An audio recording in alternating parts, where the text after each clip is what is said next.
Buenas noches, ¿qué tal? ¿Cómo están? Nuevamente compartiendo con ustedes temas relativos a salud como cada jueves de estreno y hoy nos acompaña un profesional que nos va a hablar de un tema que rara vez hemos tocado en Foro Médico y también es una especialidad que quizás no la tenemos muy en cuenta en ciertos momentos de la vida, pero sí cuando nos dicen de que tenemos que someternos quizás a una cirugía o un estudio específico. Vamos a hablar de anestesiología, qué es la anestesia, y por eso nos acompaña esta noche el doctor Oscar Báez, quien nos va a detallar lo que es la evaluación anestésica prequirúrgica para cirugía electiva o más conocida también como cirugía programada, que es lo que más conocemos nosotros cuando vamos a realizarnos un procedimiento quirúrgico. ¿Qué tal, doctor? ¿Cómo estás? Bienvenido. Gracias por estar con nosotros hoy. Hola Lilian, muchas gracias. Encantado de estar acá en el programa. Y bueno, muy jovencito el doctor, le decía, ¿hace cuánto que ejerce? Me dice, bueno, hizo una residencia de ¿cuántos años, doctor? La especialidad es 3 años de residencia Ujú. y ya soy especialista hace 2 años. 2 años, perfecto. Pero primero te recibís de médico. Sí, primero hay que recibirse de medicina. Eso es muy importante también decir, ¿eh? Esta es una profesión que hoy tiene también una sociedad que nuclea a todos los profesionales en esta rama, ¿no es así? Sí, yo soy miembro de la Sociedad Paraguaya de Anestesiología. Bueno, todos esos datos vamos a dar a la gente también porque es muy importante. Ahora vamos a hablar de la anestesia. ¿Qué es la anestesia? Porque, como dije, hablamos de la anestesia cuando nos dicen, bueno, hay que hacer una cirugía. Y decimos, uff, y la anestesia es delicada y nos da miedo. Totalmente. ¿Mm? La anestesia es un procedimiento médico que se utiliza para que el paciente no sienta dolor Claro. ni sensaciones desagradables durante un procedimiento quirúrgico, durante una cirugía. Ujú, ya. Pero existen diferentes tipos de Sí, anestesia. hay 3 tipos de anestesia. Se utiliza la anestesia local, Ajá. está la anestesia regional y la anestesia general. Y cada una es de acuerdo a un tipo de cirugía. Claro, de acuerdo a cuánto tiempo, por ejemplo, vaya a durar un procedimiento, sería, ¿no? Totalmente de acuerdo al procedimiento, de acuerdo a la zona, también de acuerdo al paciente. Por eso es tan importante la evaluación clínica prequirúrgica. Ya. Ahora, eso generalmente no se hace porque es como que el médico te dice que te vas a operar y bueno, y él mismo selecciona el equipo que va a acompañar la cirugía y raras veces nosotros hacemos esa evaluación prequirúrgica que decís vos. ¿Es así? Sí, la anestesiología es una especialidad que creció mucho en los Ah, últimos tiempos, entonces hay gente que no sabe todavía que los anestesiólogos podemos hacer consultorio, o sea, mira. hacemos consultorio, entonces podemos verle a los pacientes antes cuando se están preparando para una cirugía. Generalmente hay un equipo quirúrgico formado ya entre anestesiólogos, cirujano, enfermeras, instrumentadoras, entonces como el cirujano ya conoce al paciente, es una comunicación, una coordinación y el anestesiólogo generalmente le conoce en quirófano al paciente. Sí. Pero para eso queremos educar, para que eso queremos enseñarle a la gente que hay un procedimiento, hay una evaluación médica que hace el anestesiólogo que puede hacerlo ya en consultorio y entonces eso puede mejorar el éxito de la cirugía porque le da más seguridad al paciente, ya que el anestesiólogo tiene mayor información sobre el paciente para la cirugía. Ya, el anestesiólogo tiene mayor información y también el paciente tiene ya como una especie de más confianza en la persona a la que va a depositar su vida, porque tenemos que entender de que estamos en manos prácticamente tuyas desde el momento en que entramos a un quirófano, ¿es así? Totalmente, está en Mm, manos del anestesiólogo la vida del paciente desde que entra hasta que sale del quirófano sí. y disminuye mucho la ansiedad del paciente conocer lo que va a pasar. Ajá. Nosotros les explicamos cómo es la anestesia, qué va a sentir, qué procedimientos vamos a hacer.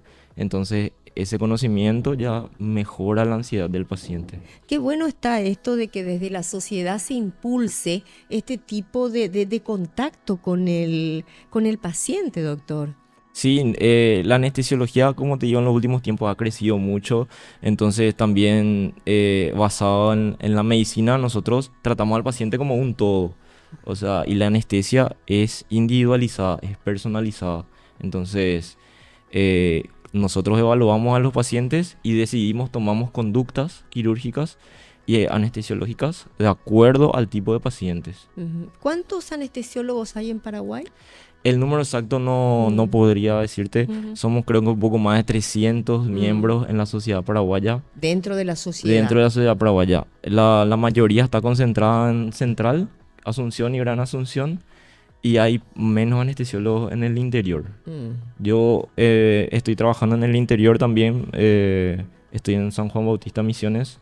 Estoy tratando de dar desde mi perspectiva también ese apoyo al interior, ¿verdad? Yo voy todas las semanas a hacer cirugías allá. ¿En qué hospital estás allá? Estoy en el IPS y estoy también en el Ministerio de Salud, en el Hospital Regional de San Juan Bautista Misiones.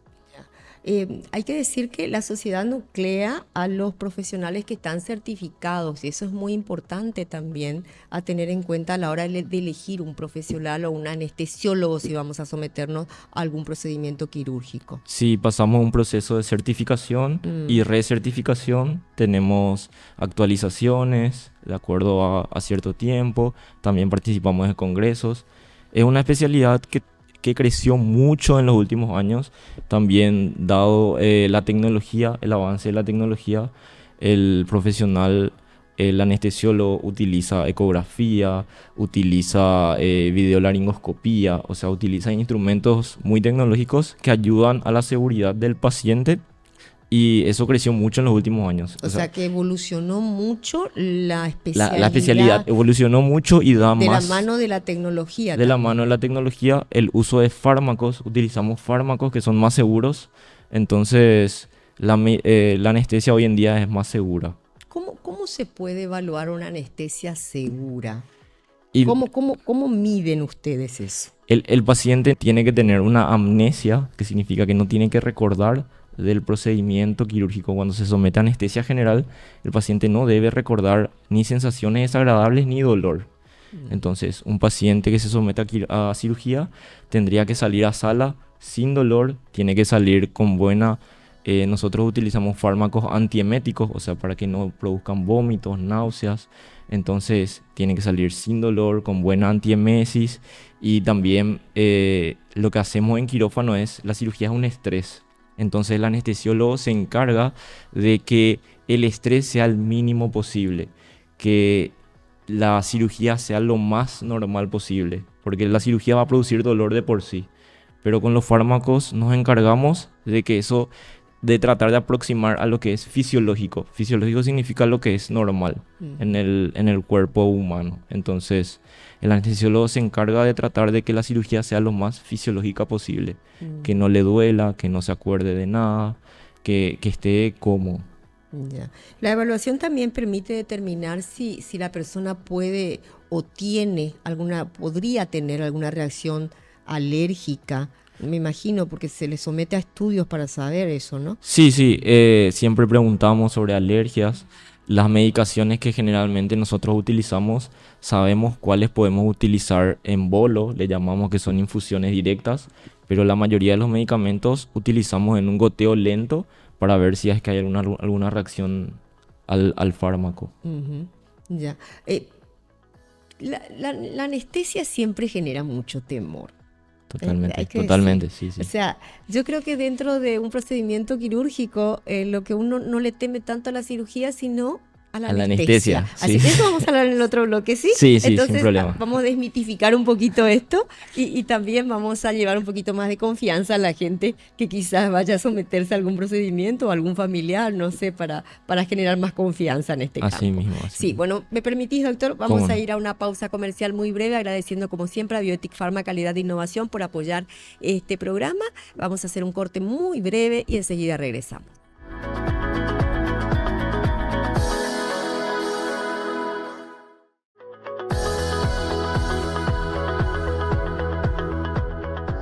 Regresamos con el segundo segmento de Foro Médico. Hoy nos acompaña el doctor Oscar Báez. Él es anestesiólogo, médico anestesiólogo, miembro también de la Sociedad Paraguaya de Anestesiología de nuestro país. Y estamos hablando de la evaluación anestésica prequirúrgica para cirugía programada o cirugías programadas.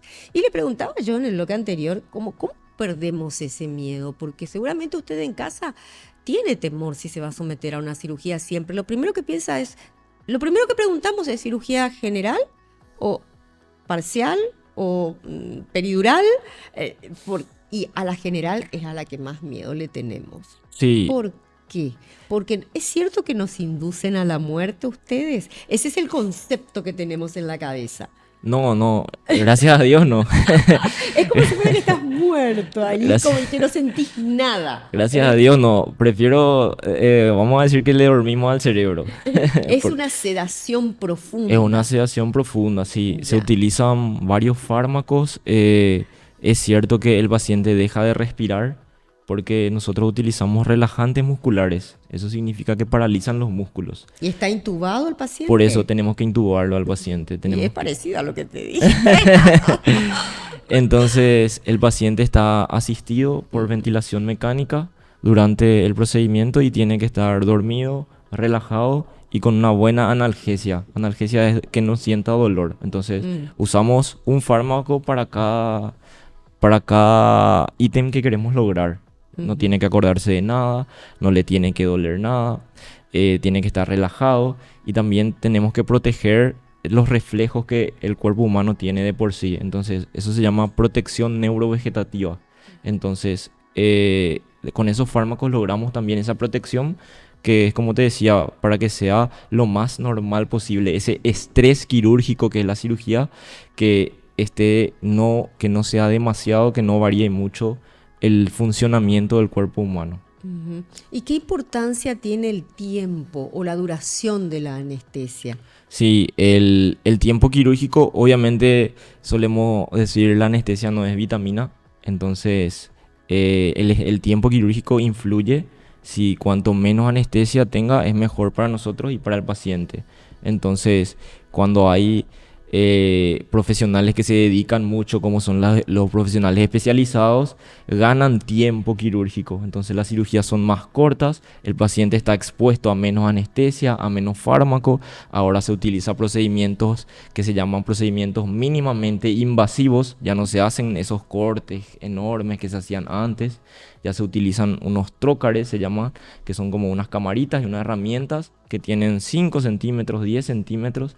Entonces el paciente tiene menos dolor, menos exposición y eso mejora muchísimo la calidad de la cirugía y la seguridad del paciente. Ujú. Y me dijiste que los fármacos evolucionaron también. Sí, podemos controlar mediante, nosotros tenemos que monitorear, ¿verdad? Los fármacos, entonces podemos controlar que el paciente esté dormido, hay monitoreo se monitorea el cerebro, entonces si sabemos mediante números si el paciente está dormido, si está muy profundo, si está muy superficial. Pueden modificar ese Sí, estado si es sí, que se dan cuenta sí. Durante- que hay algo que no está dentro de los Sí, parámetros. sí, durante la cirugía lo ideal es el monitoreo. Nosotros le llamamos, ¿verdad? Ya. Que es controlar todos los signos vitales. Y como te digo, hay monitoreos más que para el cerebro, monitoreos de la relajación muscular. O sea, el fármaco dura entre 45 a 55 minutos. Entonces, si la cirugía se prolonga, nosotros debemos administrar más fármaco y estar atentos a ese tipo de cuestiones durante la cirugía. El paciente debe tener anestesia desde que inicia hasta que termina la cirugía. Y como conocemos los fármacos, podemos estimar el tiempo que va a durar la cirugía y el tiempo que va a durar el fármaco. Entonces son recetas que le llamamos o sea, no es que le llamamos son como recetas de cocina. Hay muchos fármacos, cada uno utiliza el que le va mejor, el que conoce más.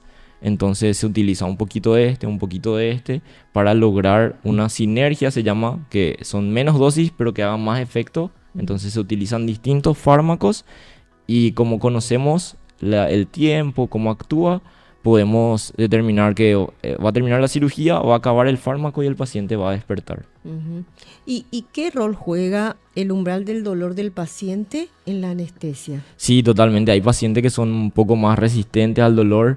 Entonces, uno, de acuerdo a los signos vitales, la frecuencia cardíaca, la presión arterial, eso es un monitoreo constante durante la cirugía. O sea, el paciente ingresa, se le coloca un saturómetro de pulso que nos indica la saturación de oxígeno, la frecuencia cardíaca, la presión arterial, se le coloca unos electrodos que nos informa una cardioscopía constante.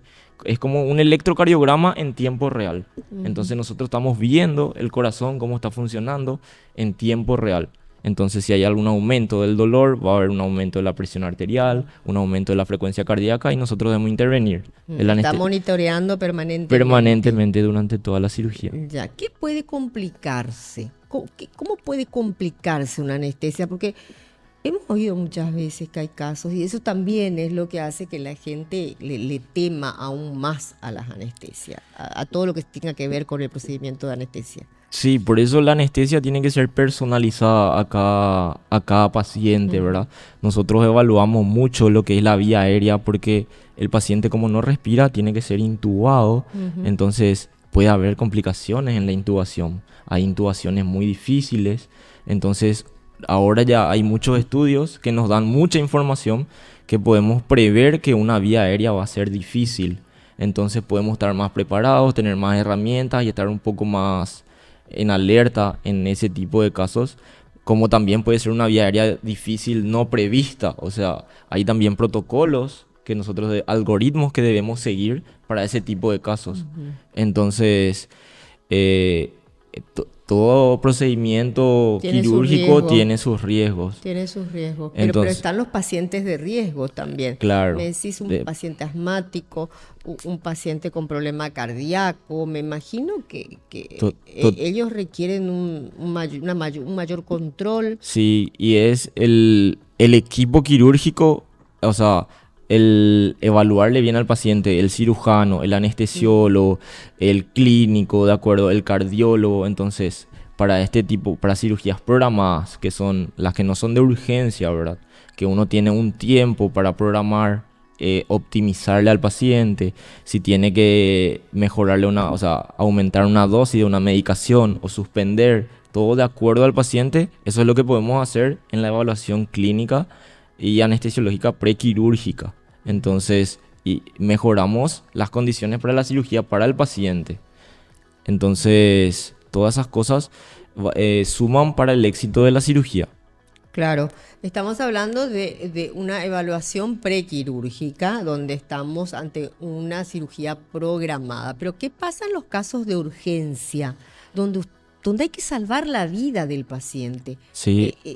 ¿Estamos preparados en Paraguay para ese tipo de situaciones? Hay que entrar sí o sí. Cuando hay patologías que ponen en riesgo la vida, debemos tratar de optimizarle lo más rápido que podamos con los estudios que tengamos a mano, pero hay que entrar a quirófano si es que la patología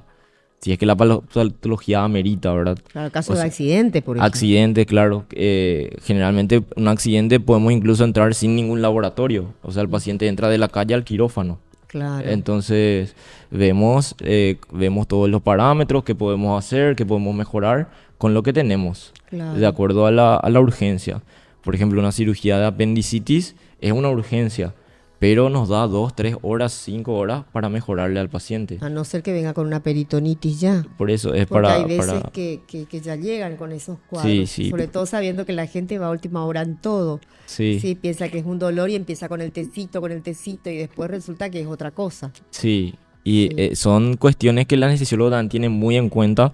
En una cirugía programada el paciente está en ayunas, porque como va a ser sometido a esa inducción anestésica que hablamos, que él va a dejar de respirar, que los reflejos se van a disminuir, entonces el contenido gástrico puede ascender hacia el esófago, hacia la boca, y eso puede ir a los pulmones, y eso puede causar catástrofe, ¿verdad? Puede causar neumonía, y es lo que generalmente tenemos mucho miedo. Por eso es muy importante el ayuno para las cirugías programadas.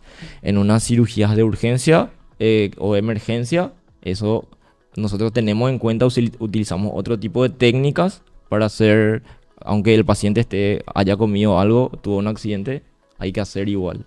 Obviamente ahí es riesgo-beneficio, claro, ahí estamos viendo el riesgo de ese procedimiento con el beneficio de salvar la vida. Siempre es primero salvar la vida, después el órgano. Y en el caso de las evaluaciones prequirúrgicas, prima mucho lo que es la corresponsabilidad. En este caso, el paciente tiene que tener esa responsabilidad también y asumir una corresponsabilidad con el profesional médico. Totalmente, o sea, que a nosotros nos digan que... No cené y se bajó una hamburguesa, se bajó un asado o tomó agua simplemente, porque puede ser que esté ayunando. Eso también es algo que hay que educarle a la gente, ¿verdad? Que se puede tomar agua. Se puede tomar agua. Hasta 2 horas antes del procedimiento. Porque a mí me decían ayuno. Claro, ¿verdad? claro. Ahora con los estudios se vio que tomando agua el paciente está más hidratado. Buenísimo. Tiene menos sensación de ayuno, esa sensación desagradable del ayuno. Pero son traguitos de agua, no tampoco 500 ml o 1 litro antes de la cirugía. Y 2 horas antes de la cirugía. 2 horas antes tiene que suspender, eso sí. Suspender. Sí, porque ahí ya se vacía el contenido gástrico. O sea, el agua en 2 horas ya podemos decir que el estómago está vacío. Perfecto. Bueno, vamos a otro corte, doctor. Sin Muy problema. interesante la charla esta noche, así que quédense allí, enseguida regresamos.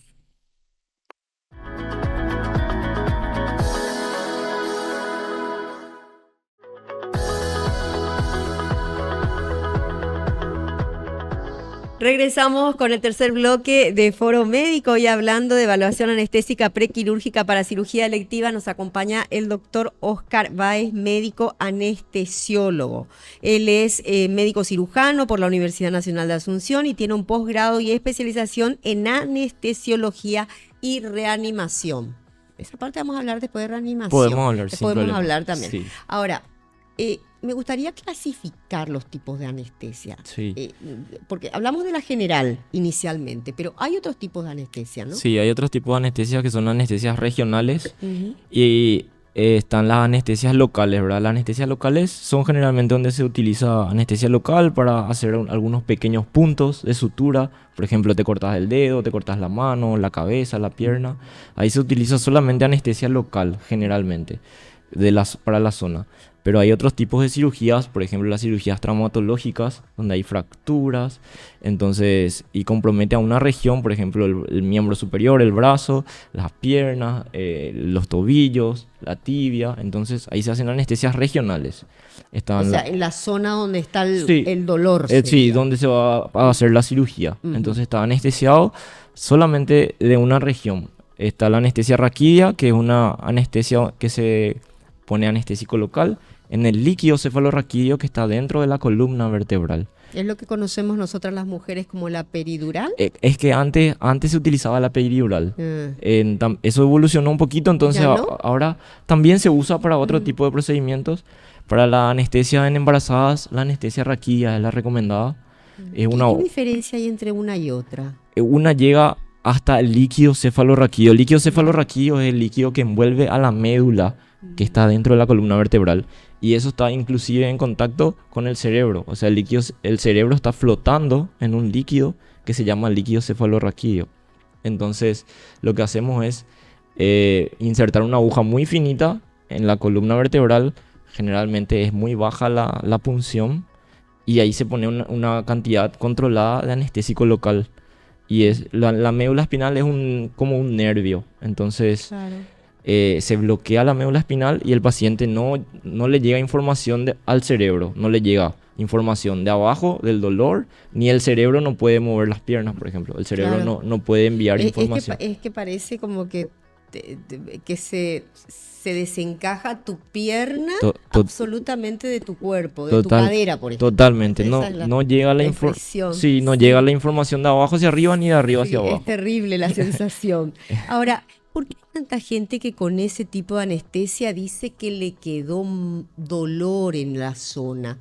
¿Es por mala praxis o son dolores fantasmas, como se le dice, que la gente tiene esa sensación que el dolor está ahí, cuando en realidad no está? No, es que esa punción tenemos que pasar entre huesos. Entonces la aguja tiene que pasar entre huesos. Y no es que nosotros estamos viendo exactamente, ¿verdad? Entonces tratamos de palpar la zona, introducimos la aguja y se puede tocar un poco el hueso. O Y sea, que puede haber una es. cuestión de pericia también ahí. Claro, claro, O sea, puede ser. es muy importante Mira. la experiencia del que está haciendo el Del procedimiento. anestesiólogo, o sea, que Sí, puede ser también. porque al tocar el hueso es donde duele Sí, el procedimiento. porque muchísimas mujeres, sobre todo cuando estamos embarazadas, que nos asustamos entre nosotras, te dicen, cuidado con la peridural, tenés que ver un buen anestesiólogo porque yo me quedé con muchos dolores, porque cuando llueve me duele, entonces te empezás a desesperar. Claro, y pasa que esa aguja peridural es mucho más gruesa y esa sí causaba más... La de más mi época, vamos a decir. sí. Sí. Se suele utilizar ahora en otro tipo de procedimientos porque se tiene que meter un catéter. Ah. Entonces, es una ¿En aguja qué tipo de procedimiento se usa ahora eso? en cirugías más grandes. Más grande, de Sí. cadera, por ejemplo. Cirugía puede ser generalmente en cirugías abdominales. Abdominales. Para que el paciente tenga... el catéter pues queda en el espacio epidural o peridural. Entonces podemos seguir enviando una dosis. Con Aumentar la dosis. Aumentar la dosis. Con la anestesia raquídea lo que hacemos es enviamos una vez y ahí le acostamos al paciente y esperamos. Generalmente la anestesia dura más que la cirugía, pero si la cirugía se prolonga podemos pasar a una anestesia general. En esta es la que se usa más Para para las- los partos, para ¿verdad? los partos, para las cesáreas, para las cesáreas. Para las cesáreas. Sí. Sí. Y hay mujeres que no quieren, Y es por el miedo, por ¿verdad? el miedo. Sí, o sea, yo si no hubiera hecho la especialidad también tendría miedo porque te dicen te van a clavar la columna, La ¿verdad? columna y podés Cla- quedar paralítica. Claro, Hasta de pero todo te dicen, te el- juro. Ese porcentaje es muy ínfimo Mínimo. porque nosotros donde insertamos la médula espinal ya se divide en los nervios, entonces la aguja es como que pasa entre los nervios. ¿Eso hacen a ojo, doctor? O sea, Eh, no Se siente... tienen así como un monitor para No, ir viendo dónde clavan. no hay, pero se siente la aguja, la experiencia te da, vos sentís cómo va pasando Bueno, ahí está y, la- y se siente una pérdida de resistencia, se llama. Entonces vos sabés que atravesaste la Claro. membrana y Que no tenés ahí, una ahí te quedas, obstrucción ahí ahí. te quedas, sí, sí. Sí, bueno, esa es otra de las anestesias. Esa es otra de las General, Sí. después peridural, Sí, peridural, después raquidia, está raquidia. que es para las cesáreas, también utilizamos para los miembros inferiores, para Ajá. las cirugías traumatológicas, fractura de fémur, fractura de tibia o procedimiento de rodilla.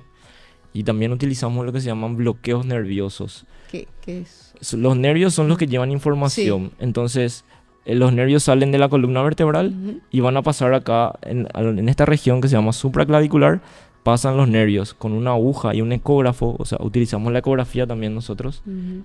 Acercamos la aguja lo más posible al nervio e infiltramos con anestesia local. Entonces el nervio se bloquea y el paciente solamente no siente el brazo que va a ser anestesiado. En esa zona En esa solamente. Ya. Y eso el paciente puede estar despierto, pero generalmente por comodidad lo que hacemos es una sedación.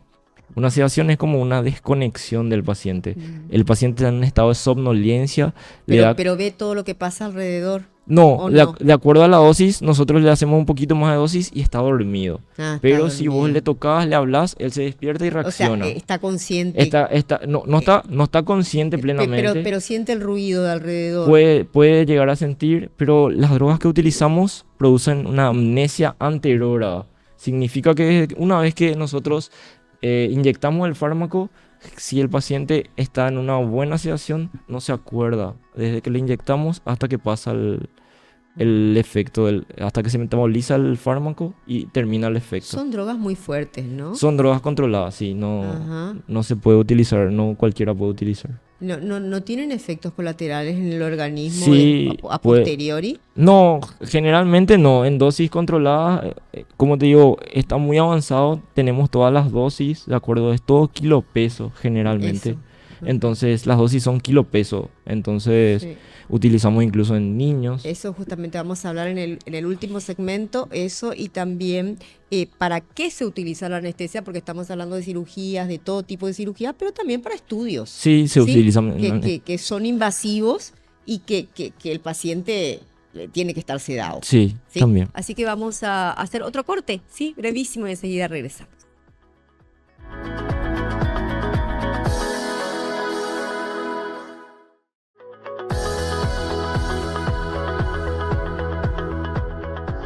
Ya en el último segmento de Foro Médico, realmente es un gusto hablar con el doctor Oscar Báez. Es muy joven, realmente. Cuando yo le dije, qué jovencito sos, doctor, pero después me dijo, bueno, todo lo que ya estudió.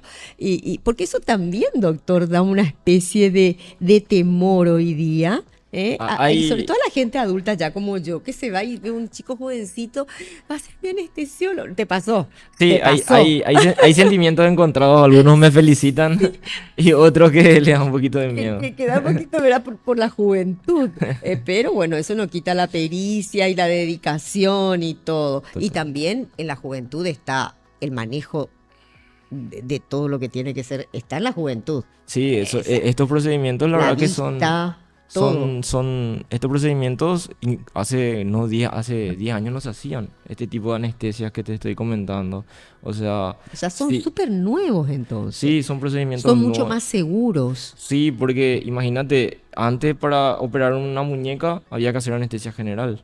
Mm. Hoy en día, como infiltrar en un nervio, solamente está anestesiada esta zona y no requiere todo ese proceso de anestesia general, algunas cirugías. Claro, justamente de eso vamos a hablar un poquito, de los tipos de cirugía, ya estábamos hablando, pero también de la cantidad, el tipo de cirugía que se utiliza para los niños. Para los Creo niños. que eso no desarrollamos todavía, Sí, porque también. vos también sos anestesiólogo infantil. Sí, o sea, O sea, ahora no hay una subespecialidad acá en Paraguay. acá en Paraguay no hay una subespecialidad así determinada con un programa curricular, pero nosotros, como nos formamos en hospitales grandes, también nos formamos por gente que salió del país, hizo muchos niños o que se dedican solamente a hacer anestesiología pediátrica. Entonces, ellos nos enseñan y nosotros salimos formados en anestesia infantil. Ya tenemos muy buena experiencia. Obviamente hay muchísima diferencia. Sí, no, es otro mundo. Ujú. Un niño no es un adulto pequeño, Ya. totalmente. Y hay también anestesias que requieren una dosis mínima, tratándose de niños prematuros, por ejemplo, que tienen que entrar en cirugía. Sí, totalmente. Ujú. He realizado cirugías en Sí. neonatos, En que neonatos, son que recién son apenas nacidos. un kilo y Sí, medio, y tiene que ser exacta. totalmente, sí, Ajá. sí. Es muy chiquititos. Muy chiquititos, sí. Y atemoriza un poco Sí, también, ¿no? totalmente. El estrés se dispara. Sí, Sí. los que Es mucha vivimos eso. responsabilidad Sí, también. sí, totalmente. Exacto. Como estaba comentando con un colega hace poco, ese tipo de casos del estrés es muy grande. O sea, solemos hacer más adultos, pues entonces una cirugía de un neonato es un estrés muy grande para nosotros. Bueno, y es una tranquilidad también saber que ha evolucionado tanto la anestesiología, que hoy, por ejemplo, una caída, no sé, de repente un quiebre de muñeca o de rodilla de un niño, un golpe que requiera una cirugía, no requiere una anestesia general en ciertas partes del cuerpo, obviamente. Sí, claro, totalmente. O sea, podemos hacer sedación también con los Sí. bloqueos en niños, se hace también. Pero siempre de acuerdo a la edad, tenemos mucho en cuenta al Ujú. peso y a los niños también hay que estudiarlos, ¿verdad? Están los que están un poco más desnutridos, hay que tener todo en cuenta ese tipo de Claro, cosas. para ellos La sí es dosis. fundamental la evaluación Sí, prequirúrgica. una evaluación Entonces, prequirúrgica. Incluso se hacen estudios como resonancias o tomografías, donde el paciente tiene que estar quieto y los niños generalmente no entienden, tienen miedo. y No, aparte que son estudios, tengo entendido que son muy específicos, no debe haber movimiento por no, parte de los niños en no, esos no, estudios. no se debe mover. O sea, se Sí. necesita que estén muy quietos Mm. para que salga la imagen, ¿verdad? Entonces ahí en ese tipo de casos también hacemos sedación. Utilizamos fármacos, utilizamos gas anestésico y lo dormimos a los pacientitos, a los niños generalmente. También se puede hacer en adultos para que tolere el estudio. Y también hay gente que tiene como una crisis de pánico las veces que tiene que hacerse un estudio endoscópico o algún estudio invasivo. Sí. En esos casos también amerita que se haga, por ejemplo, que se le haga una anestesia, una sedación Una en sedación, este caso. sí, sí, totalmente. Los adultos también pueden recibir sedación para este tipo de estudio, para resonancia. Las tomografías generalmente son más rápidas, ¿verdad? Duran entre 1 a 2 minutos, pero las resonancias duran entre 30 a 40 minutos, entonces ¿Cuáles son los estudios que requieren, por ejemplo, que requerirían es generalmente depende del paciente, porque si el paciente puede estar acostado, quieto, durante 30 a 40 minutos, la resonancia da un poco de miedo en el sentido que uno entra en un aparato y también esos pacientes que son claustrofóbicos, Claro. no toleran por eso ingresar. te digo, hay En, gente que no en tolera. en ese tipo de pacientes sí es necesaria la sedación y la presencia de un anestesiólogo.